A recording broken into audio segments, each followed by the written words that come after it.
आज हम कर रहे हैं चैप्टर डिस्कवरिंग टट, the saga continues. Hornbill book grade 11 से। He was just a teenager when he died. जब उसकी डेथ हुई उस समय वो एक टीनेजर था, यानी उसकी उम्र जो है वो 13 से 19 तक के बीच की थी। The last heir of a powerful family that had ruled Egypt and its empires for centuries, he was laid to rest laden with gold and eventually forgotten. ये जो है एक उस पावरफुल फैमिली का उत्तराधिकारी था जिसने इजिप्ट पर रूल किया और उस पर राज्य किया कई सदियों तक। जब उसकी डेथ हुई तो उसकी जो बॉडी थी उसके साथ काफी सारा गोल्ड रखा गया और फिर धीरे धीरे उसे सब भूल गए। Since the discovery of his tomb in 1922, the modern world has speculated about what happened to him, with murder being the most extreme possibility. जब उनका 1922 में टॉम मिला तब ये जो हमारी आज की मॉडर्न दुनिया है इसने इस बात को जानने की कोशिश करी कि उनके साथ आखिर हुआ क्या था।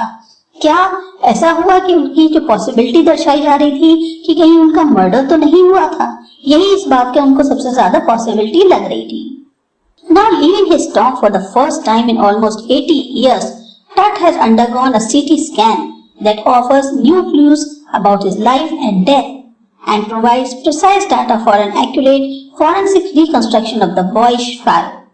अब लगभग उसको जो है 80 साल के बाद उसके टॉम से, यानी उसके जो बॉडी होती है, उसका जो कॉफिन था उसमें से बाहर निकाला गया।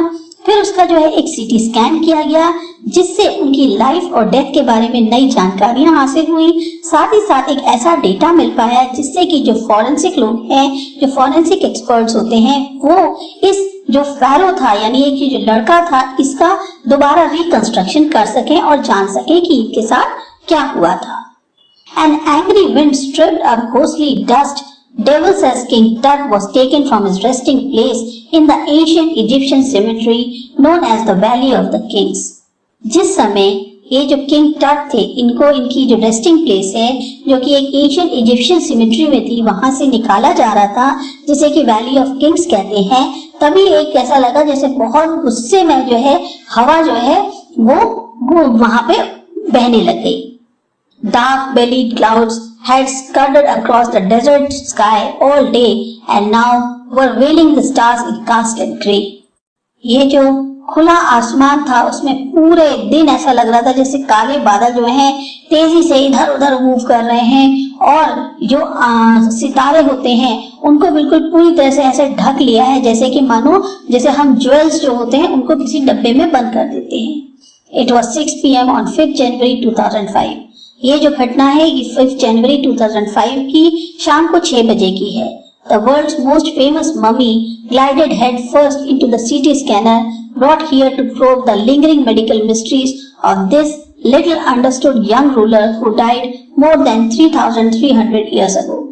ये जो वर्ल्ड की सबसे फेमस ममी थी यानी कि ये जो फैरो की बॉडी थी इसको सबसे पहले जो है लाया गया सीटी स्कैन के थ्रू और फिर मेडिकली इसको जो है ये जानने की कोशिश करी गई कि बेसिकली ये जो यंग रूलर था जिसकी डेथ 3,300 इयर्स पहले हो गई थी आखिर उसके राज क्या थे। All afternoon, the usual line of tourists from around the world had descended into the cramped rock-cut tomb some 26 feet underground to pay their respects. पूरी दोपहरी जो है बहुत सारे टूरिस्ट पूरी दुनिया से जो हैं वहां पर आ रहे थे उस एरिया में जहां पर लगभग 26 फीट नीचे जो है उस टॉम को जो है खोद के निकाला गया था और उसको जो है अपनी रिस्पेक्ट पे कर रहे थे। They gazed at the murals on the walls of the burial chamber and peered at Tut's glided face, the most striking feature of this mummy-shaped outer coffin lid. वो लोग जो हैं बड़े ध्यान से देख रहे थे उन म्यूरल्स को जो वॉल पे बने हुए थे उस बरियल चैम्बर के अंदर, यानी कि जहां उनको दफनाया गया था उसकी जो चैम्बर था उसमें जो दीवारें थी उसमें बहुत म्यूरल्स बने हुए थे, बहुत चित्र बने हुए थे, आकृतियां बनी हुई थी, उनको ध्यान से देख रहे थे। साथ ही साथ जो है उन्होंने जो टट का फेस था उसको देखा जो कि उस ममी शेप जो कॉफिन था उसकी जो लिड थी उसका सबसे स्ट्राइकिंग फीचर, सबसे मोस्ट इम्पोर्टेंट फीचर जो है वो टट का फेस था। Some visitors read from guidebooks in a whisper.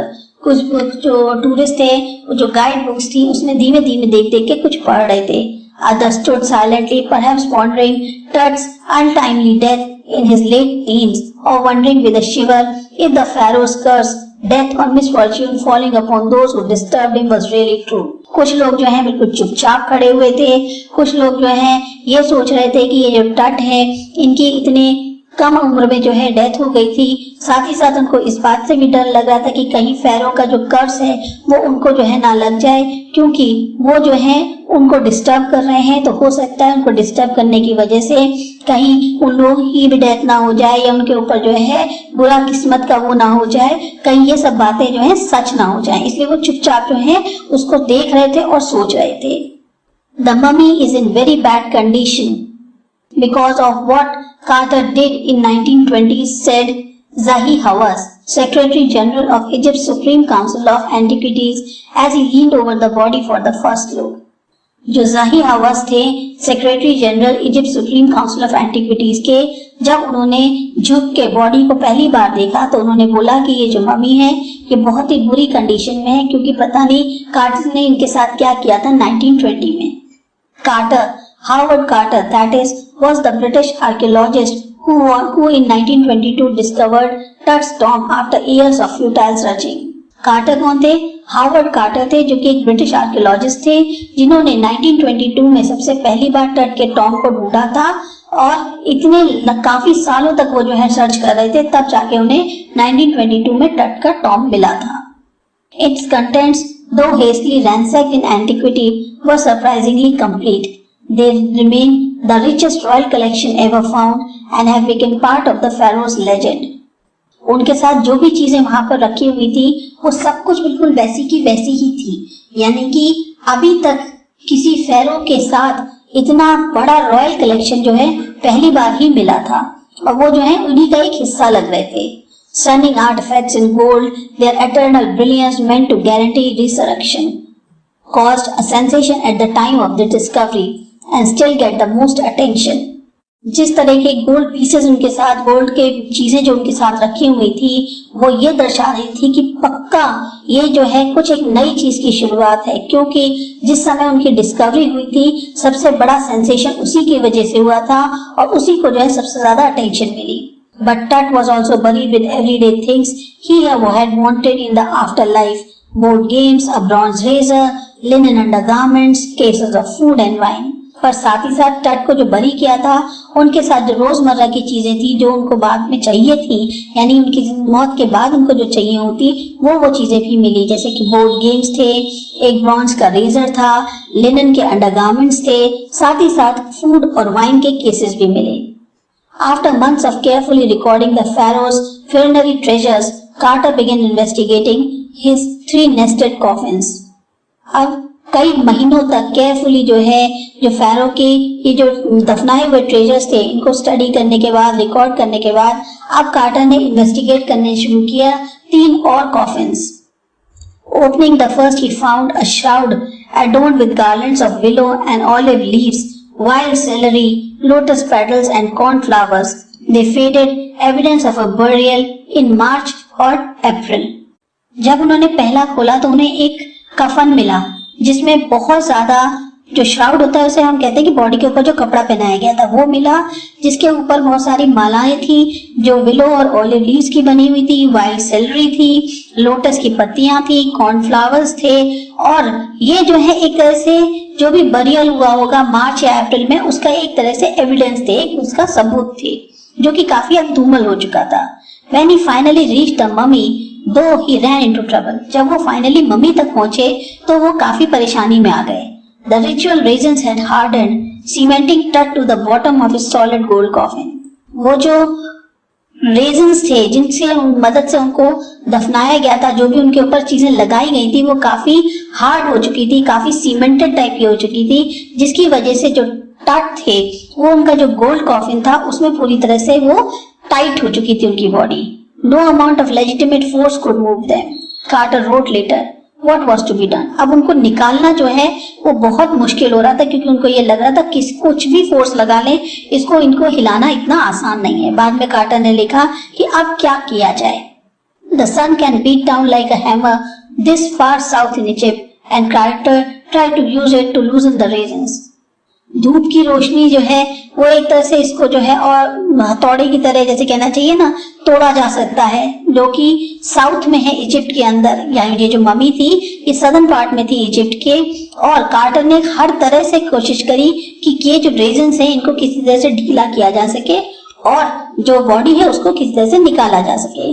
For several hours he set the mummy outside in the blazing sunshine that heated it to 149 degrees Fahrenheit. उन्होंने काफी हद तक, ये जो है काफी घंटों कहना चाहिए, उन्होंने मम्मी को जो है धूप में रखा ताकि उसको जो है गर्मी पहुंच सके 149 डिग्री फ़ारेनहाइट की, ताकि वो जो सीमेंटेड प्लास्टर उनके ऊपर हो रखा है वो किसी तरह से टूट जाए। Nothing burst, पर कुछ नहीं हुआ। He reported with scientific detachment that the consolidated material had to be chiseled away from beneath the limbs and trunk before it was possible to raise the king's remains. उसने लिखा अपनी क्या कहते हैं जो रिपोर्ट थी उसमें ये लिखा कि कुछ ऐसा मटेरियल जो है इस जो लगा हुआ है इसको निकालना पड़ेगा, इसको मतलब इसके ऊपर जैसे कहते हैं चिजल करना पड़ेगा, इसके ऊपर चलाना पड़ेगा कुछ आरी वो सब चीजें इसके लिम्स के नीचे से और ट्रंक के, ताकि जो किंग के रिमेन्स है इनको निकाला जा सके। In his defence Carter really had little choice. अब अपने बचाव में कार्टर के पास जो है बहुत कम चॉइस बची थी। If he hadn't cut the mummy free, thieves most certainly would have circumvented the guards and ripped it apart to remove the gold. अगर क्या कहते हैं मम्मी को इससे अलग नहीं किया तो जो थीव्स हैं वो क्या करेंगे, वो जो है ये जो इसके आसपास की चीजें हैं इन्हें जैसे तैसे भी होगा चुराने की कोशिश करने के लिए वो जो है मम्मी को पूरी तरह से बर्बाद कर देंगे ताकि वो उसमें से गोल्ड निकाल सकें। In Tut's time, the royals were fabulously wealthy and they thought or hoped they could take the richest with them. Touch के समय में क्या होता था, जो रिच लोग थे, जो रॉयल फैमिलीज थी वो बहुत ज्यादा रईस होते थे, बहुत ज्यादा वेल्दी होते थे और उनका ऐसा मानना था कि वो जब जाएंगे तो वो अपने जो भी वेल्थ है उसको साथ ले जाएंगे। For his journey to the great beyond, King Tut was lavish with glittering goods, precious collars, inlaid necklaces and bracelets, rings, amulets, a ceremonial apron, sandals, sheaths for his fingers and toes, and the now iconic inner coffin and mask, all of pure gold.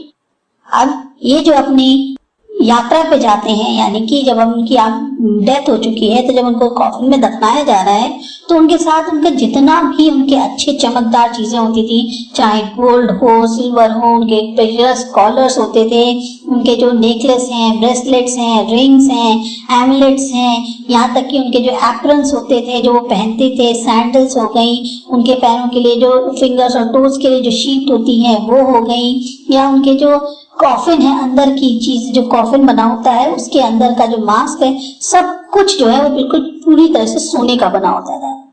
To separate Tut from his adornments, Carter's men removed the mummy's head and severed nearly every major joint. अब इनके जो इतनी सारी चीजें रखी हुई थी इनसे निकालने के लिए टट को पहले इनसे हटाना जरूरी था और उसके लिए उन्होंने क्या किया, जो कार्टर के आदमी थे उन्होंने जो है पहले मम्मी का हेड निकाला बाहर और जो मेजर जॉइंट्स थे वहां पर काफी चोट करी। Once they had finished, reassembled the remains on the layer of sand in the wooden box with padding that concealed the damage, the bed where the Tut now rests. अब जब एक बार उन्होंने इस तरह से तोड़ ताड़ के उनको किसी तरह से निकाला, फिर उनके जितने भी बचे हुए अवशेष थे उनको एक वुडन बॉक्स में सैंड के ऊपर रखा और पैडिंग इस तरह से करी ताकि जो भी टूट टाट हुई है उसको जो है दोबारा सही किया जा सके। एक तरह से अब उनके लिए एक नया बेड बना दिया जहाँ पर टस्ट जो है वो आराम से रेस्ट कर सके। Archaeology had changed substantially in the intervening decades, focusing less on treasure and more on the fascinating details of life and intriguing mysteries of death. ये जो आर्कियोलॉजी है अब इसमें भी काफी ज्यादा जैसे जैसे सदियां बीतती जा रही हैं काफी बदलाव आ गया है। अब उनका जो फोकस है वो ट्रेजर पे कम और उन चीजों पे ज्यादा होता है कि जो उनकी लाइफ थी उसकी डिटेल्स क्या थी या उनकी जो डेथ हुई उसकी मिस्ट्रीज क्या थी, वो लोग उस तरफ ज्यादा फोकस करते हैं बजाय ट्रेजर के। It also uses more sophisticated tools including medical technology. यहाँ तक कि अब जो टूल्स इस्तेमाल किए जाते हैं वो भी काफी सोफिस्टिकेटेड होते हैं, साथ ही साथ थोड़ा सा मेडिकल टेक्नोलॉजी का भी इस्तेमाल किया जाता है। In 1968, more than 40 years after Carter's discovery, an anatomy professor x-rayed the mummy and revealed a startling fact. 1968 में लगभग 40 साल के बाद जब कार्टर ने डिस्कवरी करी थी उसके 40 साल के बाद एक एनाटॉमी प्रोफेसर जो हैं उन्होंने मम्मी का एक्सरे किया और तब उन्होंने एक फैक्ट को बाहर निकाला। Beneath the resin that cakes his chest, his breastbone and front ribs are missing. उन्होंने ये बताया कि ये जो ऊपर उनके प्रिजर्वेटिव लगा हुआ है चेस्ट के ऊपर, जिसकी वजह से उनका चेस्ट बनाया गया है, उनकी जो मेन ब्रेस्ट बोन थी और जो फ्रंट रिब्स हैं वो गायब हैं. Today, diagnostic imaging can be done with computed tomography or CT, by which hundreds of X-rays in cross-section are put together like slices of bread to create a three-dimensional virtual body. आजकल जो है जिस तरह से diagnose किया जाता है उसमें कंप्यूटेड टोमोग्राफी यानी सीटी का इस्तेमाल करते हैं, जिसकी मदद से कई सैकड़ों एक्सरेज किए जाते हैं और उन क्रॉस सेक्शंस को फिर इस तरह से लगाया जाता है, एक जैसे कहते हैं ना ब्रेड के स्लाइस की तरह, एक पूरा इस फॉर्म में लगाते हैं ताकि हमारे को वो जो बॉडी है उसका एक थ्री डायमेंशनल व्यू मिल सके. What more would a CT scan reveal of TUD than X-ray? इससे ज्यादा CT स्कैन और क्या रिवील करेगा बट जितना एक्सरे ने बताया है. And could it answer two of the biggest questions still lingering about him? How did he die and how old was he at the time of his death? अब ये जो दो बड़े सवाल उसके सामने खड़े हो रहे हैं, इसमें एक पहला ये है कि वो मरे कैसे, दूसरा जिस समय पर वो मरे उस समय उनकी उम्र क्या थी. किंग टस demise was a big event even by the royal standards. ये जो किंग टट की डेथ हुई ये एक बहुत बड़ा इवेंट था, यहाँ तक कि रॉयल स्टैंडर्ड्स में देखा जाए, इतिहास में देखा जाए तो भी ये काफी बड़ा माना जाता है. He was the last of his family's line and his funeral was the death rattle of a dynasty. ये जो है अपनी फैमिली में आखिरी थे, यानी कि इनके बाद कोई और नहीं था, ये लास्ट थे. और इनकी जो डेथ हुई, इनका जो फ्यूनरल हुआ, यानी कि जब ये मरे उसके बाद डायनेस्टी भी एक तरह से पूरी तरह खत्म हो गई थी. पर जो डिटेल्स हैं कि उनकी किस तरीके से डेथ हुई या उनकी डेथ के बाद क्या हुआ, वो सब बातें जो है अभी भी धुंधली हैं, एक तरह से क्लियर नहीं है. Amenhotep III, Tut's father or grandfather, was a powerful pharaoh who ruled for almost 4 decades at the height of 18th dynasty's golden age. Amenhotep III, ये जो कि टट के फादर थे या जो ग्रैंडफादर रहे होंगे, वो एक बहुत पावरफुल फैरो थे जिन्होंने लगभग 4 दशकों तक 18th डायनेस्टी जो गोल्डन एज कही जाती है उसमें राज्य किया था. His son Amenhotep IV succeeded him and initiated one of the strangest periods in the history of ancient Egypt. उनके जो लड़के थे एमेनहोटेप IV, वो जो है उसके बाद बैठे और उन्होंने जो है एक ऐसा स्ट्रेंज पीरियड जो है एशियन इजिप्ट की हिस्ट्री में उसको बढ़ाया. The new pharaoh promoted the worship of the Aten, the sun disk, changing his name to Akhenaten or servant of Aten, and moved the religious capital from the old city of Thebes to the new city of Akhenaten, now known as Amarna. ये जो नए फेरो थे इन्होंने atom की जो worship है उसको ज्यादा प्रमोट किया, यानी ये सन डिस्क है इसको ज्यादा प्रमोट किया, इसकी वर्शिप को. उनका नाम बदल के जो है एकेनेटन रख दिया, यानी कि जो सर्वेंट है एटन का, उसका मतलब उन्होंने ये दे दिया. और फिर जो उनकी रिलीजियस कैपिटल थी उसको ओल्ड सिटी जो थेबेस की थी वहां से हटा के नई सिटी में ले गए एकेनेटन में, जिसका कि नया नाम उनको दिया गया, या आज जो उनको जाना जाता है वो अमारना के नाम से जाना जाता है. He further shocked the country by attacking Amun, a major god, smashing his images and closing his temples. उन्होंने एक कंट्री को और ज्यादा बड़ा झटका दिया जब उन्होंने अमून पे जो है अटैक किया, जो कि एक सबसे बड़े भगवान माने जाते थे. उनकी इमेजेस को तोड़ दिया और साथ ही साथ उनके जो मंदिर थे उनको भी बंद करवा दिया. It must have been a horrific time, said Ray Johnson, the director of the University of Chicago's Research Center in Luxor, the site of ancient Thebes. ये उस समय का सबसे खराब पीरियड रहा होगा, भयानक पीरियड रहा होगा, ऐसा रे जॉनसन का मानना था, जो कि डायरेक्टर थे university of Chicago research centre Laksar में, जो कि एक साइट है एशियन थेबेस की. The family that had ruled for centuries was coming to an end, and then Akhenaten was a little wacky. अब ये जो फैमिली थी जो इतने सदियों से रूल करती चली आ रही थी, एक तरह से उसका अब अंत आ गया था. और ये जो एकेनहेटन है ये अब थोड़े से वैकी, थोड़े से जैसे कहना चाहिए सनक गए थे, पागल हो गए थे, इस तरह की उनकी एक्टिविटीज थी. After Akhenaten's death a mysterious ruler named Smenkhkhed appeared briefly and excited with hardly a trace. एकेनेटन की डेथ के बाद एक और रहस्यमयी राजा जिनका नाम स्मेनखेखेर था वो आए, पर कम समय के लिए, पर वो कब चले गए किसी को उनके बारे में कोई जानकारी नहीं है. And then a very young Tutankhaten took the throne, the king Tut as he widely known today. उसके बाद जो है एक बहुत यंग टूटनखैटन जो है उन्होंने जो है राज किया, एक राजा जिनका नाम टट है और आज हम उनको टट के नाम से ही जानते हैं। The boy king soon changed his name to टूटनखामुन। अब वो जो लड़का था उन्होंने अपना नाम जो है वो बदल के टटनखामुन रख लिया था, लिविंग इमेज ऑफ एमन। उनका मतलब क्या हुआ? एक एमन की जीती जाती image. And oversaw the restoration of old ways. He reigned for about 9 years and then died unexpectedly। और उन्होंने पूरी तरह से कोशिश करी कि जो पुराने तरीके थे उनकी जो है वापसी किस तरीके से की जाए। साथ ही साथ उन्होंने 9 सालों तक राज्य किया, पर उनकी अचानक से ही बिना किसी वजह से डेथ हो गई। Regardless of his fame and the speculations about his fate, Tut is one mummy among many in Egypt। अब उनकी क्या प्रसिद्धि थी, क्या उनकी जो फेट थी, उनकी किस्मत थी, वो कैसी रही थी, तब भी टट जो है बहुत सारी जो ममीज हैं जो इजिप्ट में, उनमें से एक ममी है। How many no one knows, कितनी ममी है कोई नहीं जानता। The Egyptian mummy project which began an inventory in late 2003 has recorded almost 600 so far and is still counting. ये जो इजिप्शियन ममी प्रोजेक्ट स्टार्ट किया गया, जिसने अपनी शुरुआत जो है वो लेट 2003 में की थी, अब तक उनको जो है लगभग 600 ममी मिल चुकी हैं और अभी भी आगे जारी है। The next phase scanning the mummies with a portable CT machine donated by the National Geographic Society and Siemens, its manufacturer। अगला फेज क्या होता है कि उन ममीज को स्कैन करो एक पोर्टेबल सीटी मशीन से, जिसको कि डोनेट किया गया है National Geographic Society and Siemens द्वारा, जिन्होंने उनको बनाया है। King Tut is one of the first mummies to be scan in death as a life moving really ahead of his countrymen. अब ये जो किंग टट थे, ये सबसे पहली मम्मी थी जिनको स्कैन किया गया। उनकी मौत के बाद उनमें उनके क्या रहस्य थे, उनकी मौत के, उनकी जिंदगी कैसी थी, और जैसे कहना चाहिए उस समय के जो लोग थे वो किस तरीके रहे होंगे, कैसी उनकी जिंदगी रही होगी, उसके बारे में।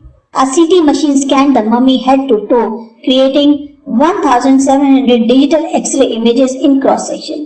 ये जो सीटी मशीन है ये मम्मी को इस तरह से स्कैन करती है सिर से लेके टो तक, और लगभग 1700 डिजिटल एक्सरे इमेजेस बनाती है क्रॉस सेक्शन में।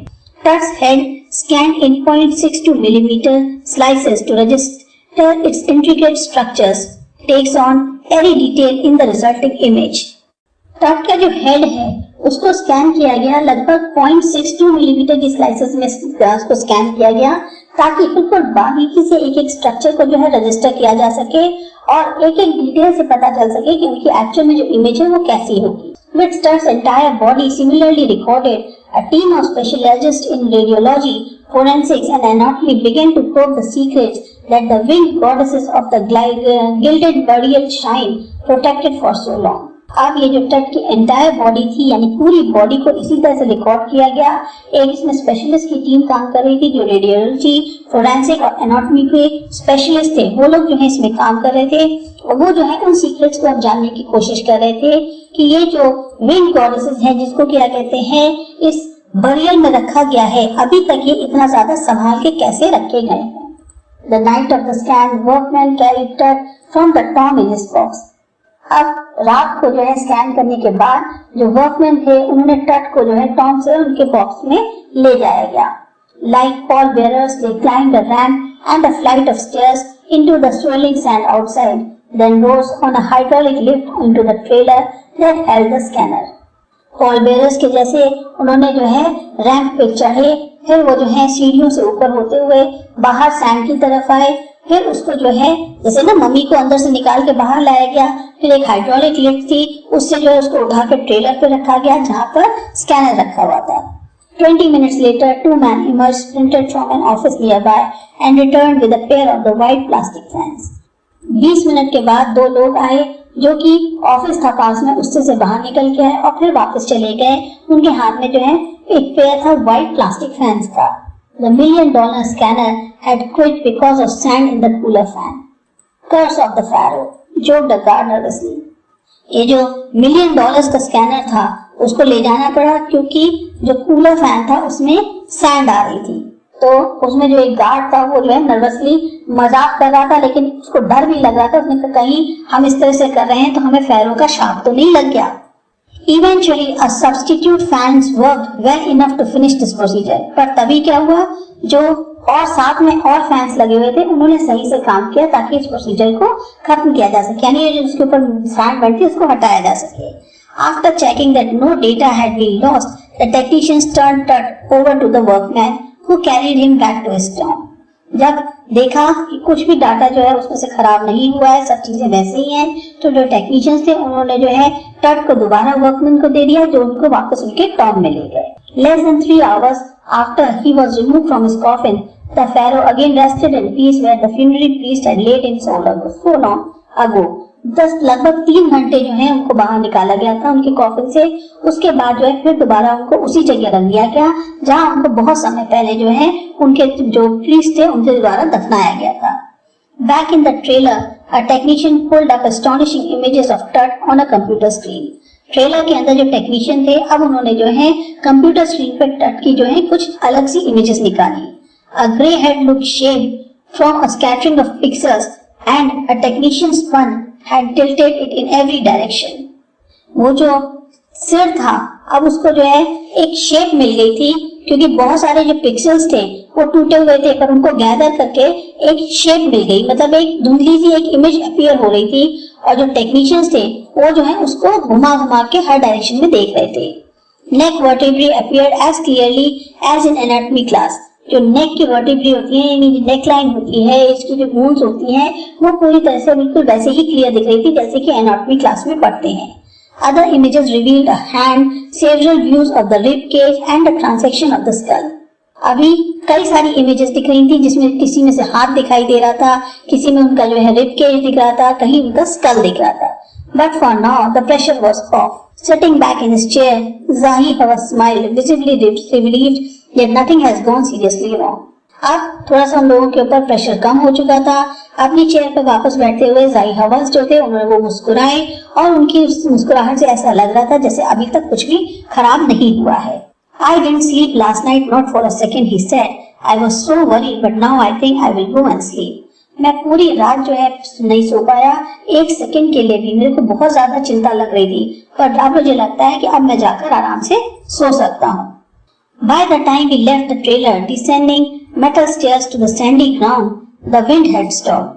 अब जब हम ट्रेलर को जो है छोड़कर वहां से गए, तो वो जो मेटल स्टेयर्स थी जो सैंडी ग्राउंड की तरफ ले जानी थी, अब जो है वो विंड जो थी वो भी थम चुकी थी, मतलब अब हवा भी नहीं चल रही थी। The winter air lay cold and still like death itself in this valley of the departed. ये जो जगह थी जहां पर हम इस टाइम पे रुके हुए थे, वहां पर रात के वक्त जो हवा चल रही थी वो ठंडी थी, ऐसा लग रहा था जैसे वाकई में एक वहां पर जैसी वैली है कि यहाँ सब लोग मर जाते हैं, मरने के बाद दफनाए जाते हैं, वो बिल्कुल वैसे ही मौत की ही वैली की तरह लग रही थी। Just above the entrance to Tut's tomb stood Orion, the constellation that Egyptians knew as the soul of the Osiris, the god of afterlife, watching over the boy king. जहाँ टट्स टॉम था, यानी जो टट्स का जहाँ पे दफनाया गया था, उसके बिल्कुल एंट्रेंस पे ऊपर ओरियन दिख रहा था आसमान में, एक ऐसा कॉन्स्टलेशन जो कि एशियन इजिप्शियंस का मानना था कि वो सोल है ओसिरिस की, जो कि मौत के बाद के जो भगवान होते हैं उनकी आत्मा है, और वो जो है ऊपर से उस बॉय किंग को निहार रही है।